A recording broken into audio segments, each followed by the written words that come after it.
മോദിയെ ഞെട്ടിച്ചുകൊണ്ട് മുൻ ഇന്ത്യൻ പ്രധാനമന്ത്രി മൻമോഹൻ സിംഗിന്റെ കത്ത്. ഞാനും പ്രധാനമന്ത്രിയായിരുന്നു, അന്തസ്സോടെ തന്നെയായിരുന്നു ആ അധികാര കസേരയിൽ ഇരുന്നത്. എന്നാൽ ഇത്രയും തരം താഴ്ന്ന രൂപത്തിൽ യാതൊരു വിദ്വേഷ പ്രസംഗവും ഞാൻ നടത്തിയിട്ടില്ല. എങ്ങനെയാണ് ഒരു പ്രധാനമന്ത്രിക്ക് ഇങ്ങനെയൊക്കെ പറയാനും ചെയ്യാനും സാധിക്കുക? ഇത്തരത്തിൽ മോദിയെ പൊളിച്ചടുക്കുന്നതായിരുന്നു മൻമോഹൻ സിംഗിന്റെ കത്തിലെ ഓരോ വരികളും. സത്യം പറഞ്ഞാൽ മൻമോഹൻ സിംഗ് പറയുന്നത് അന്തസ് വേണം മോദി എന്ന് തന്നെയാണ്. പഞ്ചാബിലെ ജനങ്ങളോടാണ്. ജൂൺ 1 പോളിംഗ് ബൂത്തിലേക്ക് പോകുന്നതിന് മുൻപായിട്ടാണ് മൻമോഹൻ സിംഗിന്റെ കത്ത് ആ സംസ്ഥാനത്ത് ജനങ്ങളിലേക്ക് എത്തുന്നത്.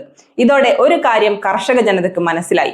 ഏതായിരുന്നു ഈ രാജ്യത്തിന് വേണ്ട പ്രധാനമന്ത്രി, എങ്ങനെയുള്ളവൻ ആവണം ഒരു രാജ്യത്തിന്റെ പ്രധാനമന്ത്രി തുടങ്ങിയ കാര്യങ്ങൾ ആ ജനത തിരിച്ചറിഞ്ഞു. എന്തായാലും അവസാന ഘട്ടത്തിൽ ജനങ്ങൾ പോളിംഗ് ബൂത്തിലേക്ക് പോകുന്നതിന് മുൻപ് മൻമോഹൻ സിംഗിന്റെ കത്തിലെ ഓരോ വരികളും ഈ രാജ്യത്ത് ഓർമ്മപ്പെടുത്തുന്നത് ആരെയും വേർതിരിച്ചല്ല ഭരിക്കേണ്ടത്, ഒരുമിച്ച് ഒരേ സ്വരത്തിൽ ഇന്ത്യ രാജ്യത്തിന് കീഴിലാണ് ഭരിക്കേണ്ടത് എന്ന കാര്യം. പൊതുപ്രസംഗത്തിന്റെ അന്തസ് തന്നെ മോദി കളഞ്ഞു എന്നും ഇതേ കത്തിൽ മൻമോഹൻ സിംഗ് ചൂണ്ടിക്കാണിക്കുന്നുണ്ട്. അതിന് അദ്ദേഹം പറയുന്ന കാരണം വെറുപ്പും വിദ്വേഷവും ഇത്രയും കണ്ടു നിറച്ചുകൊണ്ട് ജനങ്ങളെ വേർതിരിച്ചു എന്നുള്ളത് തന്നെയാണ്. ഇവിടെ ഒരു കാര്യം അടിവരയിട്ടുകൊണ്ട് മൻമോഹൻ സിംഗ് പറയുന്നുണ്ട്. ഇന്ത്യയിൽ സ്വേച്ഛാധിപത്യം അഴിച്ചുവിടാൻ ശ്രമിക്കുന്ന ഒരു സ്വേച്ഛാധിപത്യ ഭരണകൂടത്തിന്റെ ആവർത്തിച്ചുള്ള ആക്രമണങ്ങളിൽ നിന്ന് ജനാധിപത്യവും ഭരണഘടനയും സംരക്ഷിക്കപ്പെടുന്നുവെന്ന് ഉറപ്പാക്കാനുള്ള അവസാന അവസരമാണ് ഇതെന്നായിരുന്നു.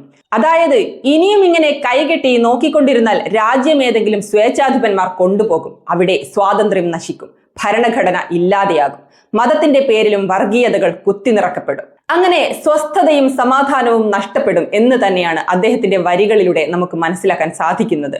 അതുകൊണ്ടാണ് പറയുന്നത് ഇതൊരു അവസാന അവസരമാണ് എന്ന്. ശാരീരിക അവശതകൾ കൊണ്ട് ബുദ്ധിമുട്ടുമ്പോഴും ഈ തെരഞ്ഞെടുപ്പ് കാലത്തെ പ്രചരണങ്ങളിലെ രാഷ്ട്രീയ പ്രസംഗങ്ങളെ മൻമോഹൻ സിംഗ് വ്യക്തമായിട്ട് തന്നെ വീക്ഷിച്ചിട്ടുണ്ട്.